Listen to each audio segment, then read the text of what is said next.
Welcome, HRL fans, to another episode of iHRL Shorts. If you watched yesterday's episode, you know the agenda. We're going to be breaking down the 40th through 31st players in the field of 50. Again, these rankings are completely subjective. They probably will change over the course of a season. All of these guys are going to add values to their teams. The rankings people have to have names somewhere on this list. So this is just how I sat down, I ranked them. Of course, everybody probably thinks that they should be higher on this list, which I love. I love guys that are competitive and believe in themselves. So no hard feelings if you don't like where you're ranked. Let me know below if there's anybody that's ranked too high or too low. And without further ado, let's jump right into it. 40, Logan Ilg. Logan Ilg is a pretty good-sized kid. He's tall, lanky, athletic, had a nice season with both the Polars and the Gators. I remember him more on the Polars than I do the Gators. I think the Gators curse kind of got to him and maybe took him down a notch in playing level. But when he was on the Polars, he was a really tough defender. Protected the rim really well, could go up block shots, got downhill, had some nice finishes around the rim. I believe that he's a good fourth round pick. He played a little bit of that starting spot last year, but with the depth that's in the league, I believe he'll be a really solid fourth round piece off the bench. 39, Reed Olson. Talk about clutch. I mean, Reed Olson would be stepping into games, knock down shots when he needs to, not turn the ball over, play pretty sound and solid defense. I believe he's not the quickest guy in the world, so if you're going to pick and roll against him, he might be a little bit of a liability. However, he has that championship pedigree, man. He's made it to the biggest stage. He has himself a ring. And when you're talking about a fourth or fifth round pick, you just want somebody who you can trust to go in, maybe hit a couple shots, not give up many buckets, make hustle plays. And Reed Olson will give you all of that. I believe he's a premium fourth, maybe fifth round pick for any team that grabs him this year. Dylan Schultz, rookie out of Kingsland. Dylan Schultz is a class of 2024 graduate, so he's been out of high school for a couple years. My sources have told me he's been playing a lot of basketball ever since high school. Now, he did play basketball in high school. He wasn't he wasn't the most star-studded of players. He was an absolute reliable, fine piece. He's not going to mess up, but he's also not going to go put up 20 points in a given game. I have played basketball with Dylan as well, and he's a quick guy. He's not the biggest guy in the world. He's quick. He can get downhill. He'll step back. He can knock down the three ball. He might be a little bit of a liability on defense just due to that smaller frame and smaller size. But again, a fourth round guy right now who maybe could step into that starting role for a team and provide some valuable minutes. 37, Q-Trip. Q-Trip is just encompasses Rucker ball. I mean, the dude lives right next to the Rucker. He's always there, always willing to help out with anything that needs to be helped out with. Just loves going and playing ball. Q-Trip is a dude that I believe if he has owners that enable him into playing well, like just having that belief system around him, that he can really be a valuable asset to a team. He's big, he's athletic, great rim protector, can finish around the basket on most of the time, can knock down the three ball occasionally. So when we talk about a dude that you want coming off the bench, can step in, give you good minutes, help protect the rim, Q-Trip's a dude. He had a rough running with the Red Raiders last season where I believe just the ownership wasn't the greatest situation for him. But if he finds his way onto a team that has teammates and owners that believe in him, he will be a very valuable fourth round pick. 36, Dylan Winslow. Dylan Winslow is a guy that could be 5 spots higher or 5 spots lower on any given day. He has a solid offensive game, for sure. He can step up, drill a shot, get downhill. He has almost that Luka Doncic type of speed to his game where it's a little slower than you might expect, but he still can go get a bucket. A solid defensive player as well.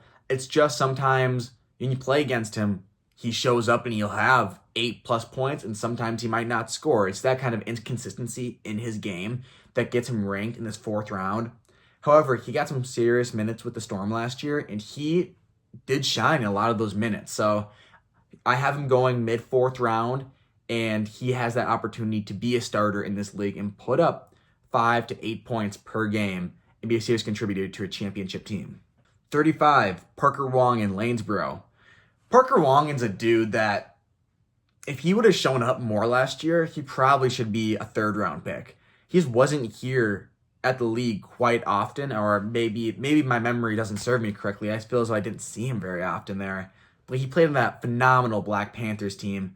He's about 6'3", good-sized kid, can knock down the three ball, can get downhill, make his layups.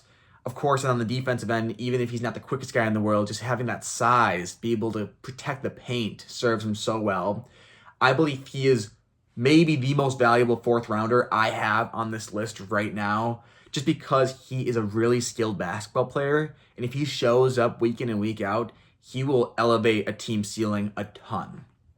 34, JT season, Jarrett Turnus. You just don't know if he's going to retire after any given weekend. He is a good player. I think that he gets dissed on too often. He might lead the league all time in blocks, I believe. I think I wrote that stat down when I did his last retirement post. He is a really good rim protector. He can definitely knock down the three ball. He cares and he wants to play well.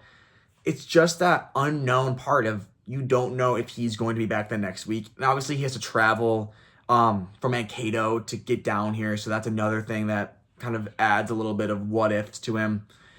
But if a team wants to take a chance on JT, he just won a championship last season, and he was a nice piece to that team. He's really good size compared to the rest of the guys in the league. He is a good shooter. He won't turn the ball over too often, and he will anchor that defense. So a fourth round guy that if he's there, if you can trust that he's not going to retire on you, it's a really solid fourth round pick. 33, Logan Clabber, or should we say Q Berlin's recruit. I